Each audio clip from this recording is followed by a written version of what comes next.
નમસ્કાર વિદ્યાર્થી મિત્રો, એમઆર પટેલ ચેનલમાં ફરી એકવાર આપ સર્વેનું સ્વાગત છે। મિત્રો, આજે એક એવા ટોપિક સાથે આપની સાથે આવ્યો છું કે ધોરણ 6 થી માંડીને ધોરણ 12 સુધી દરેકને ઉપયોગી થાય તેવો એક એકમ આજના તાસની અંદર આપણે શીખવાના છીએ। મિત્રો, આ એકમ એવો છે કે જેના માત્ર 2 માર્ક્સ કે 3 માર્ક્સ માટે કે 1 માર્ક્સ માટે પેપરમાં પૂછાય છે અને તે સોલ્વ થઈ જાય તેટલું જ પૂરતું નથી, પણ આ એકમ જો તમે શીખશો તો તેના કારણે તમને ભાષા શુદ્ધિનો આનંદ પણ મળશે કે અમે શુદ્ધ રીતે બોલીએ છીએ અથવા શુદ્ધ રીતે એને લખી શકીએ છીએ। અને તેવો એકમ આજે જે શીખવાના છીએ આપણે, તમે આ શીર્ષક જોઈને જ વિડીયો જોવા માટે બેઠા છો એટલે તમને ખબર છે કે જોડણીના નિયમો જે છે તે નિયમોનો આજે આપણે તાસ લેવાના છીએ। તે પહેલા ફરી એકવાર આપ સર્વેને કહું કે આ ચેનલ પર આપ નવા હો અથવા તો હજુ સુધી જો ચેનલને સબસ્ક્રાઇબ નથી કરી તો ફરી એકવાર આપને વિનંતી કરું કે ચેનલને સૌથી પહેલા સબસ્ક્રાઇબ કરો અને આ વિડીયોને લાઈક કરો। આટલું સર્વપ્રથમ પહેલા કરી દો મિત્રો। તમે આટલું કરશો તો તમે આવનારા નવા વિડીયો છે તે વિડીયો સુધી પણ પહોંચી શકશો કે અમે જે અપલોડ કરીશું તે વિડીયો તમારા સુધી પહોંચશે। આજે આપણે જે જોવાના છે તે જોડણીના નિયમો જોવાના છે મિત્રો, અને આ જોડણીના નિયમો છે તે નિયમોના ભૂલોના કારણે ઘણી બધી તકલીફો મિત્રો પડતી હોય છે। એક વખતે મારી શાળાની અંદર હું રિસેસની અંદર બહાર નીકળ્યો તે વખતે 2 મિત્રો વાતો કરતા હતા। એક મિત્રોએ કહ્યું કે ગુજરાતીમાં કેટલા માર્ક ધારેલા, આપણે માર્ક્સ ધારીએ ને કે મારે અંગ્રેજીમાં આટલા માર્ક્સ આવશે, ગુજરાતીમાં આટલા માર્ક્સ આવશે, તો એને કહ્યું કે ગુજરાતીમાં મારે 100 આવશે, એટલે બીજાએ કહ્યું કે 100 ના આવે, જુઠ્ઠું છે। એટલે કહ્યું કેમ ના આવે, તો કે 100 માંથી 100 કોઈ દિવસ ગુજરાતીમાં આવે નહીં। એટલે વિદ્યાર્થી પેલાની સામે જો કેમ ના આવે, તો એણે કહ્યું કે જોડણીના માર્ક્સ કપાયા। આપણા શિક્ષકો છે તે જોડણી જુએ ને જોડણીના માર્ક્સ કપાયા, અને તેટલામાં મને પાછળ જોયા પછી પેલા વિદ્યાર્થી કહ્યું કે સર વાત સાચી છે। મિત્રો, આ વાત બિલકુલ સાચી છે। તમે ગમે તેટલું સારું લખ્યું હોય, સારા અક્ષરે લખ્યું છે, મુદ્દા પ્રમાણે લખ્યું છે, પણ ક્યાંક ને ક્યાંક જોડણી ખોટી હોય તો તમારા શિક્ષક મિત્રો, તમારા વિષયના શિક્ષક છે તે વિષયના શિક્ષક તે જોડણીને કારણે તેના માર્ક્સ કાપે। પણ જો આ જોડણીના નિયમો તમે શીખ્યા હો, થોડાક નિયમો છે તે નિયમોનું જે તમે જાણી લો તો તમે જોડણી સાચી લખો, અને જોડણી સાચી લખો તો પછી તમારો માર્ક્સ એક પણ ન કપાય। અને આ જોડણી રૂપી જે બમ્પ છે તમારી ભાષાની અંદર, તે ગુજરાતી ભાષાની અંદર જોડણી રૂપી બમ્પને આપણે કૂદી જવાનો છે, તેને પાર કરવાનો છે। તેના પાર કરવાને માટે કેટલાક જોડણીના નિયમો છે, એને જોડણીના નિયમોને તમે જાણો તો 90% પ્રશ્નો તમારા સોલ્વ થઈ જાય। જોડણીના 100% તો હું તમને નથી કહેતો, પણ 90% સોલ્વ થઈ જાય। અને બાકીના જે 10% છે એ તમારે એને સોલ્વ કરવા માટે વાંચન તમારે વધારવું પડે, તમારે મહાવરો વધારવો પડે। તમે જેટલું વાંચન કરો, જેટલો મહાવરો તમારો થાય તો તે પ્રમાણે તમારી આ જે જોડણી છે તે જોડણી સુધરે। કેટલાક શબ્દો એવા હોય તો તમે લખેલો હોય ને તમને ફોટોગ્રાફી મેમરી જોયા પછી એમ લાગે આમ ને આ થોડુંક અજુગતું લાગે છે, આવો ના શબ્દો આવો હોય, આ મહાવરાને કારણે થાય। તો 90% પ્રશ્નો સોલ્વ કરવાને માટે તમારે આ જોડણીના કેટલાક નિયમો છે। આમ તો જોડણીના ઘણા બધા નિયમો છે, પણ આજે હું તમને થોડાક એવા નિયમો શીખવાડીશ, સરળ રીતે 4-5 નિયમો તમને બતાવીશ કે જેના કારણે તમને સરળતાથી યાદ પણ રહી જાય અને તે તમારા પેપરની અંદર પણ ઉપયોગી થઈ શકે। માત્ર આ જોડણીના તમારા પેપરની અંદર પૂછાયો છે કે 2 માર્ક સોલ્વ થઈ જાય તેટલાથી પૂરતું નથી, પણ ભાષા શુદ્ધિનો આનંદ પણ તમને મળશે કે અમે એક શુદ્ધ ભાષા ગુજરાતી લખીએ છીએ તેનો પણ આનંદ મળે। અને તેવી જ રીતે આ જોડણીના જે નિયમો છે તે નિયમો આપણે સમજવા માટેનો પ્રયત્ન કરીએ। મિત્રો, એક વિનંતી કે આખા વિડીયોને વ્યવસ્થિત રીતે પૂરે ધ્યાનથી શાંતિથી આખો વિડીયો તમે જોજો અને જુઓ, અને તમારી નોટબુકની અંદર આ જે નિયમો છે 1, 2, 3, 4, આજે હું તમને જે 4 નિયમો શીખવવાનો છે તે આજે 4 નિયમોને તમે નોટબુકની અંદર લખજો। અને ભાગ 2 ની અંદર જે આપણે વિડીયો મૂકીશું, કારણ કે આજે કંઈક ભાગ 1 કરીશું, જોડણીના નિયમો એવા છે કે એક ભાગની અંદર સમાવી શકાય એમ નથી, તો એ બીજા ભાગની અંદર તે લખજો। પણ નોટબુકની અંદર આ 4 નિયમો તમે લખજો, અને લખ્યા પછી તેને યાદ રાખજો કે જોડણીનો માર્ક્સ 1 પણ તમારું ક્યારેય કપાશે નહીં। તો આપણે જોઈએ જોડણીના નિયમો। મિત્રો, ગુજરાતી ભાષાની જોડણીને સમજવી હોય તો તેના માટે સૌથી પહેલા તેના મૂળને સમજવું પડે, અને તેના માટેની મૂળ એક વાત આપને કરું તો તમામ ભાષાઓનું મૂળ એ સંસ્કૃતમાં છે। મિત્રો, આપને ખબર છે કે સંસ્કૃત ભાષામાંથી જ બધી જ ભાષાઓ ઉતરી આવી છે। એટલે સંસ્કૃત ભાષા તે તમામ ભાષાઓની જનની છે, તમામ ભાષાઓની માતા એટલે સંસ્કૃત, અને સંસ્કૃતમાંથી પછી પ્રાકૃત થયું, અને પ્રાકૃતમાંથી અપભ્રંશ, અને અપભ્રંશમાંથી અન્ય ભાષાઓ એટલે આપણી ગુજરાતી ભાષા। હવે તમે અહીંયા જુઓ કે ગુજરાતી એ સંસ્કૃતમાંથી મૂળ જે સંસ્કૃત ભાષા છે તેમાંથી 4થી પેઢીએ ગુજરાતી ભાષા છે। અને આમ જોઈએ તો 11મી સદીમાં આ ગુજરાતી ભાષા છે તે પ્રગટી. 11મી સદીમાં ગુજરાતી ભાષા આવી. એટલે મૂળ ભાષા સંસ્કૃત, સંસ્કૃતમાંથી પ્રાકૃત થયું, પ્રાકૃત અપભ્રંશ, અપભ્રંશમાંથી અન્ય ભાષાઓ, એટલે તમામ ભાષાઓનું મૂળ તે સંસ્કૃતમાં છે. એટલે મૂળ ભાષા સંસ્કૃત અને સંસ્કૃતમાંથી અપભ્રંશ થઈ અને પછી તે ગુજરાતી ભાષા, એટલે એમ કહેવાય કે ગુજરાતી ભાષા 11મી સદીની અંદર પ્રગટી અને એનો પ્રારંભ હેમચંદ્રાચાર્યજીએ કરેલો શબ્દાનુશાસનથી. 11મી સદીની અંદર હેમચંદ્રાચાર્ય. મિત્રો આ બધું તમે ધોરણ 6 થી 12 સુધીની જ્યારે જોડણીના નિયમો જોડો છો તે વખતે આટલું ડીપમાં જરૂર નથી, પણ જે મિત્રો જીપીએસસીની તૈયારી કરે છે કે સ્પર્ધાત્મક પરીક્ષાઓની તૈયારી કરે છે તેમના માટે આટલું ડીપમાં જરૂરી છે. આ સિવાયના પણ વિડીયો આખું ગુજરાતી સાહિત્યનો ઇતિહાસ એનો પણ આપણે બનાવવાના છે, તો એની અંદર ડીપમાં આપણે જઈશું, પણ વધારે આપણે જોતા નથી. પણ આટલા સુધી આપણે જોઈએ કે સંસ્કૃતને સમજવું પડે. સંસ્કૃતમાંથી પ્રાકૃત, અપભ્રંશ અને ગુજરાતી ભાષા તેમાંથી ઉતરી આવી છે. હવે જે ગુજરાતી શબ્દ ભંડોળ છે એ શબ્દ ભંડોળની અંદર કુલ 3 પ્રકારના શબ્દો છે.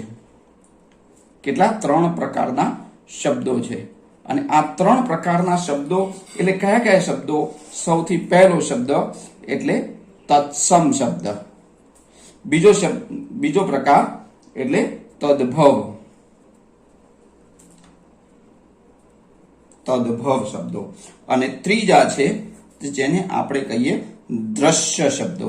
આમ આ 3 પ્રકારના શબ્દ ભંડોળની અંદર, ગુજરાતી શબ્દ ભંડોળ છે એની અંદર 3 પ્રકારના શબ્દો આપણને જોવા મળે છે. અહીંયા તત્સમ શબ્દ જે છે, તત્સમ એટલે તત એટલે તેના, તત એટલે તેના, સમ એટલે સમાન, જેને કહીએ આપણે તેના સમાન એટલે તેના જેવા. પેલું આપણે એમ કહીએ કે તત્સમ જે શબ્દો છે તે તત્સમ શબ્દો ગુજરાતી ભાષાની અંદર કેવા છે કે તેના જેવા અથવા તેના સમાન શબ્દો, એટલે તેના જેવા શબ્દો. તેના જેવા એટલે કોના જેવા? કે મૂળ જે ભાષા છે સંસ્કૃત ભાષા, તે સંસ્કૃત ભાષાના જેવા, કારણ કે મૂળ ભાષા સંસ્કૃત છે, સંસ્કૃતમાંથી ગુજરાતી આવેલી છે. આ તત્સમ શબ્દો જે આવે છે તે તેની મૂળ ભાષા જે છે સંસ્કૃત ભાષાના શબ્દો, તેના જેવા જે શબ્દો છે તે શબ્દો ગુજરાતી ભાષાની અંદર રહેલા છે તે તત્સમ શબ્દો છે. હવે મિત્રો અહીંયા આપણે જોઈએ કે ઘણી વખતે કોઈ એક મિત્ર આપણને મળે અને કોઈ બાળક મળે તો આપણે કહીએ કે તારા પિતાજીનું નામ આ છે, તારા ભાઈનું નામ આમ છે, તો આપણે સહજ રીતે આપણને એમ થાય કે આને ખબર કેવી રીતે પડી? તો આપણે એમ કહીએ કે આનો ચહેરો આના જેવો છે એટલા માટે. તો અહીંયા સંસ્કૃતના જે લક્ષણો છે એ સંસ્કૃતના લક્ષણો આ શબ્દોની અંદર ઉતરી આવે છે. એટલે સંસ્કૃતના જેવા શબ્દો છે અને તેવા જે શબ્દો છે, દાખલા તરીકે આપણે લઈએ ચક્ષુ છે, પછી સૃષ્ટિ છે, પ્રીતિ છે, નીતિ છે, સાથે સાથે રીતિ છે. આ બધા જે શબ્દો છે તે તત્સમ શબ્દો છે. આ તત્સમ શબ્દો મૂળ સંસ્કૃત ભાષાના શબ્દો છે અને તેવા સંસ્કૃત ભાષાના શબ્દો અહીં તત્સમ શબ્દો તરીકે ઓળખાય છે. બીજું ગુજરાતીની અંદર બીજા છે તદભવ, કે જે આજનો આપણો મુખ્ય ટોપિક છે કે તદભવ શબ્દો. આ તદભવ શબ્દો એટલે કેવા? તદભવ એટલે તેમાં, તદ ઉદ્ભવ એટલે તેમાંથી ઉદ્ભવેલા. હવે તેમાંથી ઉદ્ભવેલા, તેમાંથી એટલે શામાંથી? તો સંસ્કૃતમાંથી. સંસ્કૃતમાંથી ઉદ્ભવેલા, મૂળ સંસ્કૃત ભાષાનો શબ્દ અને તે સંસ્કૃત ભાષાના શબ્દમાંથી ઉદ્ભવેલા જે છે તેવા શબ્દો, અને તેવા શબ્દોને આપણે શું કહીશું? તદભવ શબ્દો કહીશું, કે તેમાંથી બદલાયેલા છે ને બદલાવી અને પછી જેનો આપણે વિગતે અભ્યાસ કરવાનો છે. અત્યારે તમને વિગતે બતાવતો નથી, પણ મૂળ ત્રીજો શબ્દ જે છે, ત્રીજો પ્રકાર એટલે દ્રશ્ય શબ્દો.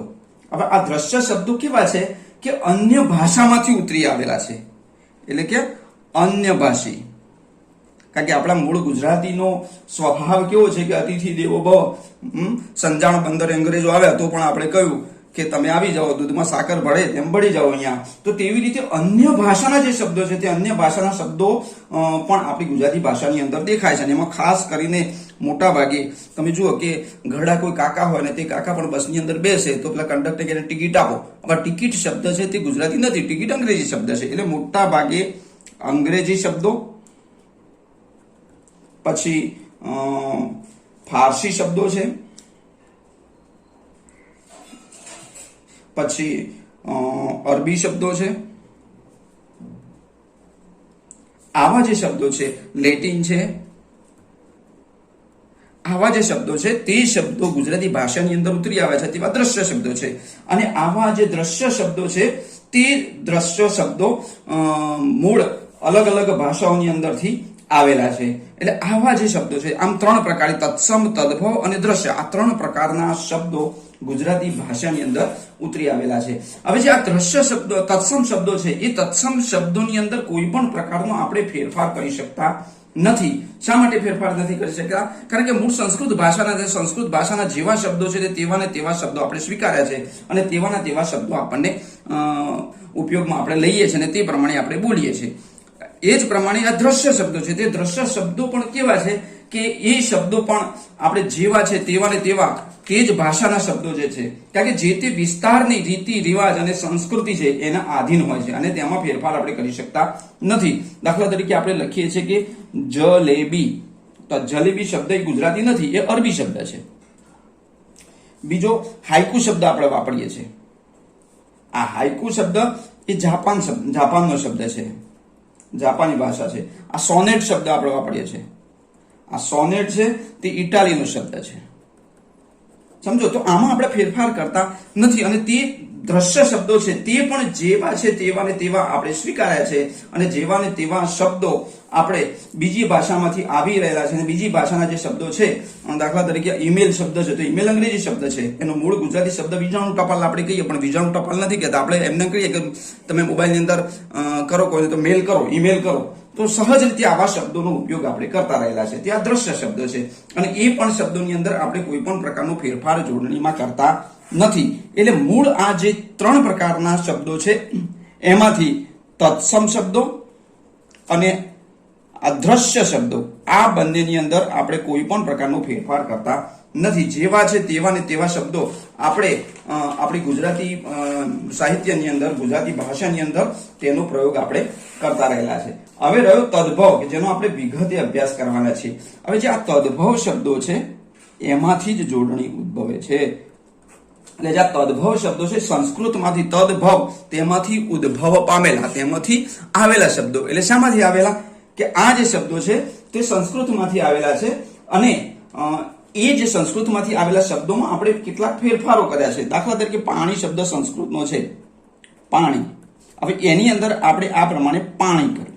આ પાણી એટલે હાથ થાય અને આ પાણી એટલે પ્રવાહી, પીવાનું પાણી આપણે જે કહીએ છીએ તે.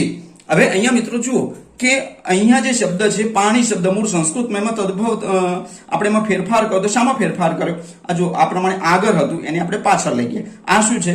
આ સ્વર છે, આ હ્રસ્વ છે, આ દીર્ઘ છે. એટલે આપણે શામાં ફેરફાર કર્યો? આ સ્વરોમાં ફેરફાર કર્યો.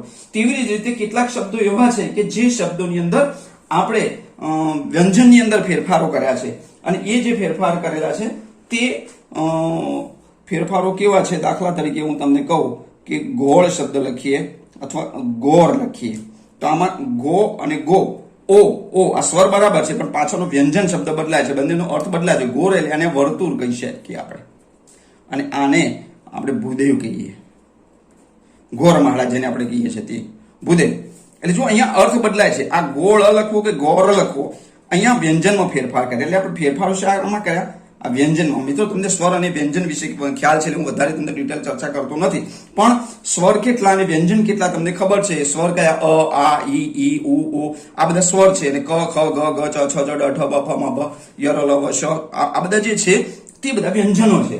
હવે આ જે સ્વર અને વ્યંજનની અંદર ફેરફારો કર્યા, તો આપણે જોડણીના જે નિયમો છે તે જોડણીના નિયમોની અંદર સ્વરના અને વ્યંજનના તે પ્રમાણેના અલગ અલગ જે ફેરફારો છે તેમાં વ્યંજનમાં જે થયેલા ફેરફારો છે તેમાંથી લગભગ મને ખબર છે ત્યાં સુધી અને મારો અનુભવ છે ત્યાં સુધી તમને આમાં કોઈ તકલીફ પડતી નથી. વ્યંજનમાં જે ભેદ છે તેમાં તમને તકલીફ પડશે નહીં, કારણ કે આપણે જેવું બોલીએ છીએ તેવું જ લખાય છે. દાખલા તરીકે આકાશ શબ્દ આ પ્રમાણે આવે, એમાં જોડણી સુધારો એવું આવે અને આકાશ આ હોય તો તરત જ આપણને ખબર પડે આ વ્યંજન બદલાવ્યું છે. પણ આપણો મહાવરો છે, વાંચન છે, કે જેના કારણે આપણે આ આકાશ શ જોયા પછી તરત જ આપણે આ શ લખી દઈએ. એટલે લગભગ વ્યંજન ભેદ છે તેમાં કોઈ પણ પ્રકારની તકલીફ પડતી નથી. મોટા ભાગે તકલીફ જો પડતી હોય તો તે સ્વ જોડણીમાં છે. આ સ્વરની જોડણી છે, સ્વરનો જે ભેદ છે તેની અંદર મોટા ભાગે તકલીફ પડતી હોય છે. અને આ જે સ્વર છે, સ્વરમાં તકલીફ પડતી હોય તો આપણને આની અંદર જે કન્ફ્યુઝન હોય તો આપણે સ્વર કયા કયા છે સ્વરની ઓળખ આપણે કરવી પડે. અને સ્વરની ઓળખમાં મોટા ભાગે આપણે જોઈએ તો હસ્વ સ્વર અને દીર્ઘ સ્વર. આ હસ્વ એટલે જેને આપણે કહીએ કે નાના, અને દીર્ઘ એટલે મોટા જેને આપણે કહીએ. આને લઘુ કહેવાય અને આને ગુરુ કહેવાય. આવા આ હસ્વ સ્વરો છે એની અંદર 4 છે હસ્વ સ્વરો. નાનો ઈ, ઉ અને રૂ.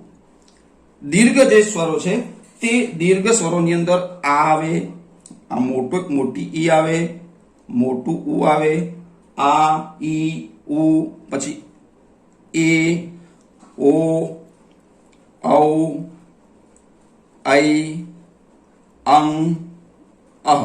આ બધા જે સ્વરો છે તે દીર્ઘ છે, તે મોટા છે. મિત્રો આ સમજાવવા માટે એટલા માટે કહું છું કે હવે જ્યારે આપણે આ જોડણીના ભેદ, જોડણીના પ્રકારો, જોડણીના નિયમો જ્યારે આપણે જોવાના છે તે વખતે આ મુદ્દા ખાસ અગત્યના છે. આ સ્વર ભેદ છે, સ્વર ની ઓળખ થવી ખાસ જરૂરી છે. એટલા માટે તમને અહીંયા કહું છું, કારણ કે અહીંયા સ્વર, નાના સ્વરને કહીએ ક થી દાખલા તરીકે ઓળખીએ તો ક. આ ઈ છે તો નાનો એટલે આગળ, હસ્વ કી, આ કુ, અને આ કૃષ્ણનો આપણે કયું લખીએ તે આ છે તો તેના માટે કા, આ દીર્ઘ એટલે કી, આ કુ, કે, કો, કૌ, કઈ, કં અને કહ. આ પ્રમાણે આ જે સ્વર છે એ સ્વરની ઓળખ કરવી જરૂરી છે. આ બધાની અંદર મિત્રો તમને આ દીર્ઘ સ્વરો છે તે અને હસ્વ સ્વરો છે એની અંદર જો વધારે તકલીફ પડતી હોય તો માત્ર 4 સ્વરોની અંદર તમને આ જોડણીની અંદર તકલીફ પડતી રહેલી છે. અને કયા છે 4? કે ઈ, આ નાનો, આ ઈ મોટો, ઉ નાનો, આ ઉ મોટો.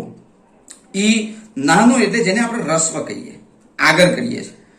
ઈ મોટો એટલે દીર્ઘ, ઉ નાનો એટલે આ પ્રમાણે કરીએ, અને ઉ મોટો એટલે આ પ્રમાણે.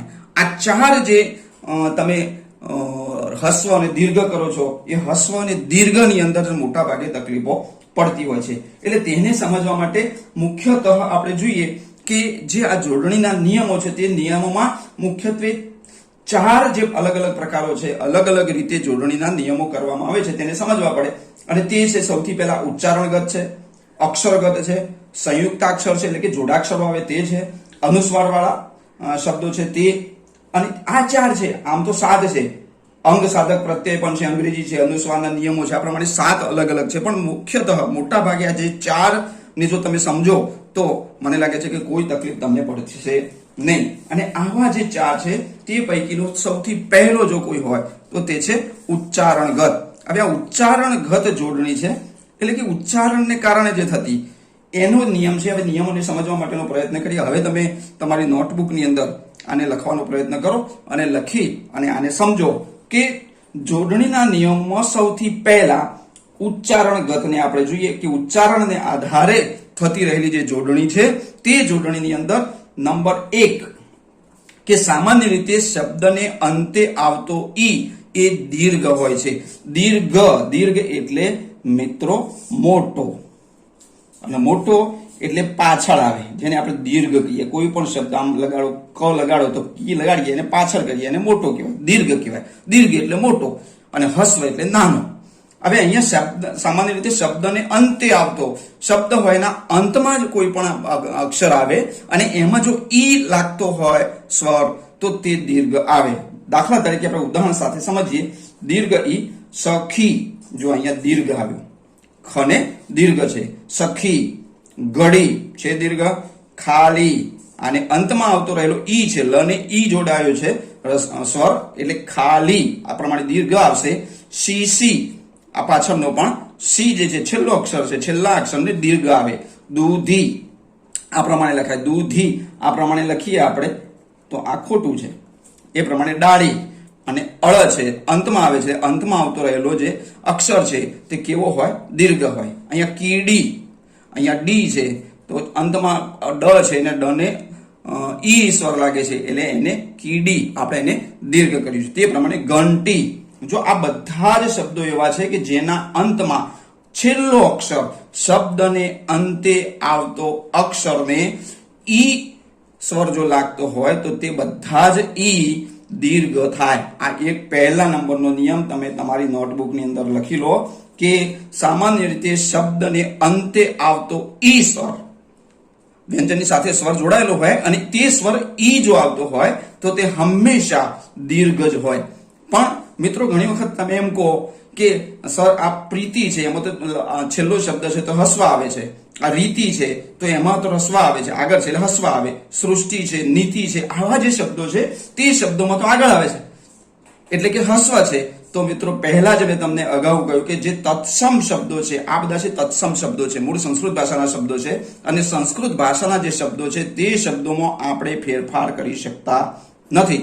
એટલે આ અપવાદરૂપ શબ્દો છે. એટલે આવા શબ્દોની જે જોડણી છે તે જોડણીમાં ફેરફાર આપણે કરતા નથી. તેમના મૂળ ભાષાના જે શબ્દો છે તે શબ્દોનો ઉપયોગ આપણે સીધા કરીએ છીએ. પણ આપણને ખબર કેવી રીતે પડે કે આ તત્સમ શબ્દો છે અને આ તદ્ભવ શબ્દો છે? તો તેના માટે તમારે મહાવરો કરવો પડે, થોડું વાંચવું પડે. વાંચન કર્યા પછી તમને ખબર પડે કે કેવી રીતે આ તત્સમ શબ્દો કયા કયા છે. આનાથી વિશેષ લગભગ મોટા ભાગના શબ્દો નથી. થોડાક એક શબ્દો છે તે મેં તમારી સામે અહીંયા મૂક્યા છે.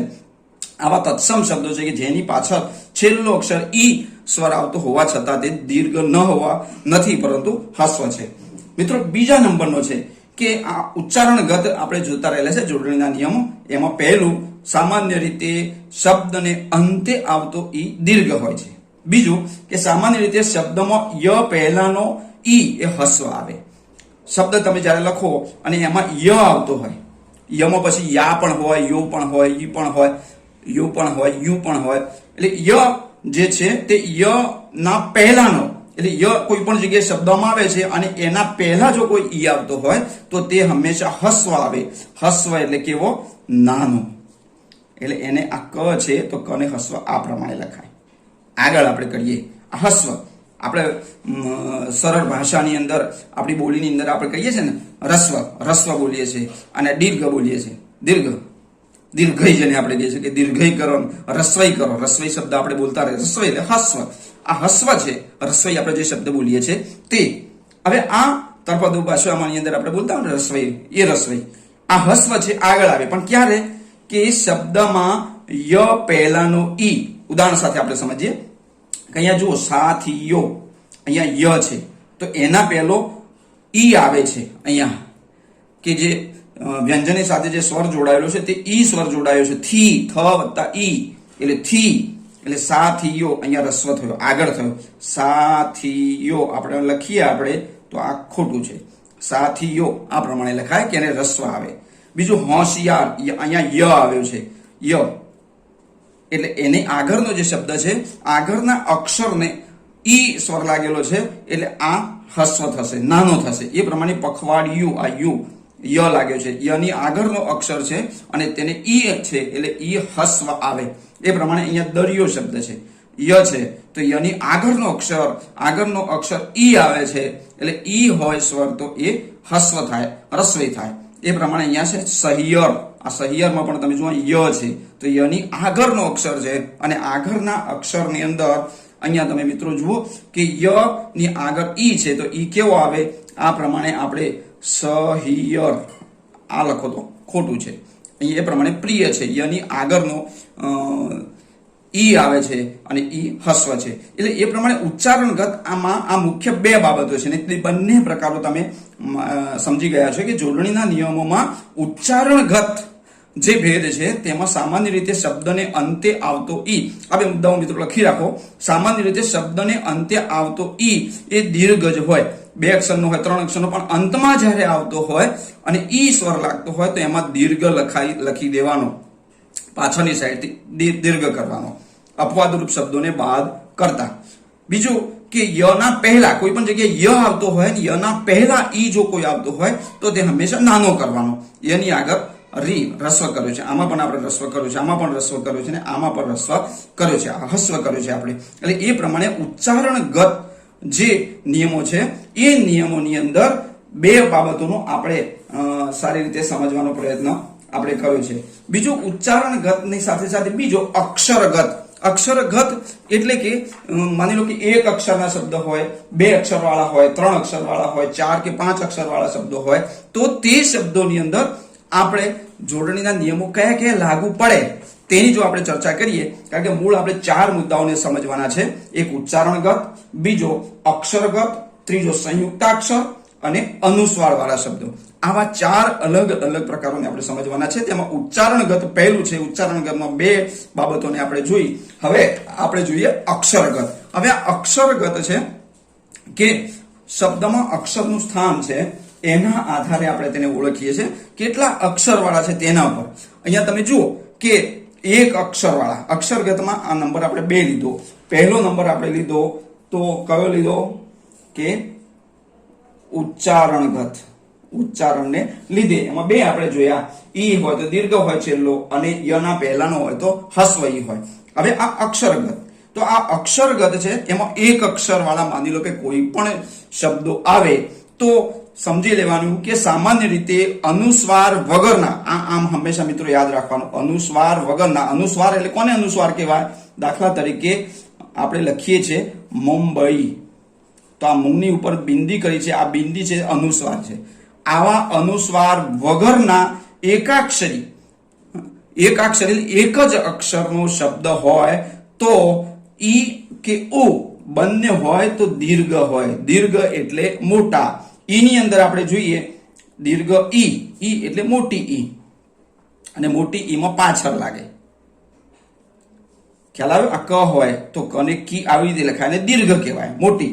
એટલે સામાન્ય રીતે અનુસ્વાર વગરના ગમે તેટલા શબ્દો હોય, એક જ અક્ષરના હોય તો તે બધાને દીર્ઘ લાગે. દાખલા તરીકે અહીંયા જોયું છે કે દીર્ઘ ઈ, આ ઘી પીવાનું, ફી તમે જે ભરો છો તે, બી આ ખેતરની અંદર વાવીએ છે તે, આ બધા જે અક્ષરો છે એક એક અક્ષરના શબ્દો છે. અને એક એક અક્ષરના શબ્દો હોય તો તે તમામે તમામ શબ્દો દીર્ઘ આવે. એટલે એને આંખો બંધ કરીને તમારે પાછળ એને દીર્ઘ કરી દેવાના. જો આ દીર્ઘ ગી, આ ફ પણ દીર્ઘ છે, આમાં પણ ઈ દીર્ઘ છે, આમાં દીર્ઘ બધામાં દીર્ઘ છે. દીર્ઘ એટલે મોટો ઈ, એને પાછળ આપણે લગાડીએ આ પ્રમાણે ઓળખની રીતે. એટલે એક અક્ષરના જેટલા શબ્દો હોય તે તમામે તમામ શબ્દો એ દીર્ઘ ઈ આવે. અને તેવું જ ઉમાં પણ છે. અહીંયા દીર્ઘ ઉ એટલે કેવો? આ ઉ નાનો અને એને આમ કરીએ એટલે ઉ મોટો. એને આપણે દર્શાવવું હોય તો કેવી રીતે દર્શાવીએ? દાખલા તરીકે ક છે એને ઉ દર્શાવવું છે તો આ પ્રમાણે કરીએ, ઉલટું. અને નાનું કુ બતાવવું હોય તો આ પ્રમાણે બતાવીએ. અહીંયા જુઓ કે દીર્ઘ ઉ છે, એક અક્ષર છે લુ, જે શિયાળા ઉનાળામાં લાગે. આ જુ, જને દીર્ઘ છે, જે માથાની અંદર પડે તે. દુજા આપણે કહીએ ને બીજો. ભૂ એટલે જમીન, એને પણ. રૂ, આ રૂ સામાન્ય શબ્દ તમે આમ કરો રૂ તો એ નાનો છે, પણ આમ કરીને આમ કરો તો પછી આ રૂ થાય, દીર્ઘ છે, મોટો છે. આ બુ, આ પુ, આ બધામાં દીર્ઘ લાગે. કારણ કે એક જ અક્ષરના આ બધા શબ્દો છે. અને એક જ અક્ષરના, ફરી મિત્રો તમને યાદ દેવડાવું કે એક અક્ષરવાળા જેટલા પણ શબ્દો હોય, યાદ રાખવાનું અનુસ્વાર વગરના એક અક્ષરવાળા કોઈ પણ શબ્દ હોય એમાં ઈ કે ઉ આવતું હોય સ્વર તો તે બધા જ દીર્ઘ હોય. કારણ કે આ બધા ઘને ઈ લાગેલો છે તો ઘી દીર્ઘ થઈ જાય, ફને ઈ લાગેલો છે, ફી બી આ બધાને ઈ લાગ્યું છે એટલે બધા દીર્ઘ ઈ આપણે કર્યા છે. અને તે પ્રમાણે ઉ છે તો ઉને પણ લને ઉ લાગ્યું છે સ્વર તો લુ, જુ આ બધા દીર્ઘ છે. આ પ છે, આ પુ છે, આ હસ્વ છે. આ પ્રમાણે કરતા નથી, પણ એક અક્ષરનો છે તે પ્રમાણે આપણે એને દીર્ઘ કરીએ છીએ. પરંતુ જો આ એકાક્ષરી મિત્રો હમણાં જોયું કે અનુસ્વાર વગરના, પણ માની લો કે અનુસ્વાર વાળા આવે તો અનુસ્વાર વાળા શબ્દો આવે તો તે બધા હસ્વ આવે, એટલે કે નાના આવે. અહીંયા હું, શું, તું આ બધા અનુસ્વાર વાળા છે મિત્રો. જુઓ ઉપર બિંદી છે, આ અનુસ્વાર છે બધાને. હવે અનુસ્વાર વાળા જે પણ એક જ અક્ષરના હોય તો તે બધા હસ્વ આવે. એક વસ્તુ ધ્યાનમાં રાખવાની કે આ ઉમાં જો અનુસ્વાર સિવાયના શબ્દો હોય તો તે તમામે તમામ શબ્દો દીર્ઘ આવે અને અનુસ્વાર વાળા હોય તો તે હસ્વ આવે, રસ્વ આવે, એટલે કે નાના આવે. અને જુઓ આ પ્રમાણે લખ્યું હોય આપણે, આ હું છે પણ આને બિંદી થઈ જાય એટલે આ હસ્વ થઈ જાય, આ નાનો થઈ જાય, આ મોટો છે, આ દીર્ઘ ઉ છે, આ હસ્વ ઉ છે. એટલે એક અક્ષર વાળા શબ્દો ગમે તેટલા હોય, અનુસ્વાર વગરના હોય, તે બધાને દીર્ઘ ઈ અને દીર્ઘ ઉ લાગે. અનુસ્વાર વાળા હોય તો તેને હસ્વ લાગે. આ વસ્તુ તમારે નોટ કરવાની. બીજું અક્ષરગતની અંદર બીજું આપણે જોઈએ બે અક્ષર વાળા. માની લો કે બે અક્ષર વાળા આવ્યા. મોટા ભાગે પ્રશ્નપત્રની અંદર બે અક્ષર વાળા અથવા ત્રણ વાળા મોટા ભાગે પૂછાતા હોય છે. તો બે અક્ષર વાળા શબ્દો આવે તો તમારે મિત્રો શું સમજવાનું કે સામાન્ય રીતે બે અક્ષરના શબ્દોમાં પહેલો અક્ષર દીર્ઘ હોય છે. આ વાત ધ્યાનમાં રાખવાની. બે અક્ષર વાળા હોય અને એમાં ઈ કે ઉ ફરી આવે. આમાં જેમ આપણે જોયું કે ઈ કે ઉ, આમાં પણ ઈ કે ઉ બે આવે તો એમાં કેવા આવે? દીર્ઘ આવે. બરાબર. પણ કયો? પહેલો અક્ષર. અહીંયા જો લીન છે, આ લ છે તો એને આપણે દીર્ઘ કરીએ છીએ, દીર્ઘ ઈ. આ ગીધ તો જો ઘને દીર્ઘ કર્યું છે. અહીંયા ચીજ, ચને દીર્ઘ કર્યું છે. ભીખ એને પણ દીર્ઘ કર્યું છે. આમ ભીખ ન લખાય. ઘણા બધા મિત્રો આમ લખતા હોય વખતે, પણ આ ખોટો છે. કારણ કે બે અક્ષરના શબ્દોમાં પહેલો અક્ષર ઈ કે ઉ આવતો હોય તે હંમેશા દીર્ઘ હોય છે. એટલે અહીંયા દીર્ઘ હોય. આ ફીણ છે, મીણ છે, આ ભીત છે, આ રીત છે, શીખ. ઘણી વખતે આપણે આને પણ ભૂલથી અહીંયા શીખ લખતા હોય છે, પણ આ શીખ પણ ખોટો છે. શીખ શબ્દ આવી રીતે વપરાય. શીખ એટલે શિખામણના અર્થમાં છે. અહીંયા ગીત છે, એ ગીતને પણ ઘણા બધા મિત્રો આ પ્રમાણે લખીએ, પણ આ પણ ખોટો છે. કારણ કે બે અક્ષરનો છે અને બે અક્ષરમાં પહેલો અક્ષર ઈ કે ઉ આવતો હોય. આપણે ઈ નું જોયું, હવે એ પ્રમાણે ઉ નું જોઈએ. તો અહીંયા જો ફૂલ, આ ફૂલ લખવું હોય આપણે આમ ફૂલ લખીએ તો તે ખોટું છે. કારણ કે ફૂલમાં ફમાં દીર્ઘ આવે. કારણ કે જોડણીના નિયમ પ્રમાણે બે અક્ષરનો શબ્દ હોય અને પહેલા અક્ષરની અંદર ઈ કે ઉ જો આવતા હોય તો તે દીર્ઘ જ હોય, મોટા હોય. આ વસ્તુ એટલા માટે અહીંયા જુઓ જૂન મહિનો, તો જૂન મહિનાની અંદર આપણે આમ લખતા નથી, પણ જૂન આ પ્રમાણે લખીએ છીએ.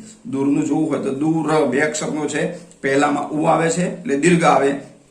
ભૂખ, બૂચ, પીવાનું આ દૂધ, ધૂળ, ફૂગ છે, કૂક છે, કૂચ કદમ આપણે કહીએ ને, ઊન, ઊઠ, બૂમ. આ જો ઊન મોટો ઉ છે, ઊઠ આપણે કહીએ ને સવારમાં ઉઠાડે ઊઠ, ભારત ભાઈને કહીએ છીએ. અને આને આ ઉચ્ચારણ કેવા છે?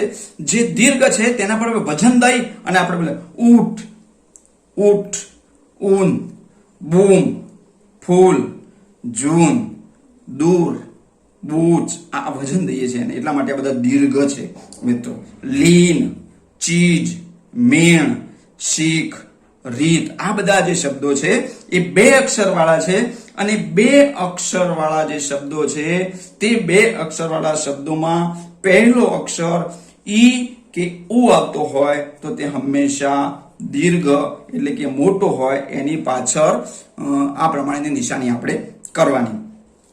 એક અક્ષર વાળા, બે અક્ષર વાળા. પણ બે અક્ષર વાળાની અંદર પણ આપણે પહેલામાં જોયું હતું કે આમાં અનુસ્વાર વાળા જે શબ્દો છે તે અનુસ્વાર વાળા શબ્દો છે, તે શબ્દો આનાથી વિપરીત છે. તે પ્રમાણે આ બે અક્ષર વાળા શબ્દોમાં પણ કેટલાક અપવાદરૂપ શબ્દો છે મિત્રો. અહીંયા દિલ, એમે આગળ હસ્વ આવે છે. આમ તો બે અક્ષરના છે અને બે અક્ષરમાં પહેલો અક્ષર ઈ આવે છે તો દીર્ઘ આવવો જોઈએ, પણ અહીંયા તમે જુઓ કે હસ્વ આવે છે. આ ગુનો છે એમાં દીર્ઘને બદલે હસ્વ આવે છે. ગુણ એમાં પણ હસ્વ આવે છે. મુખ, સુખ, કુળ, આ બધા છે.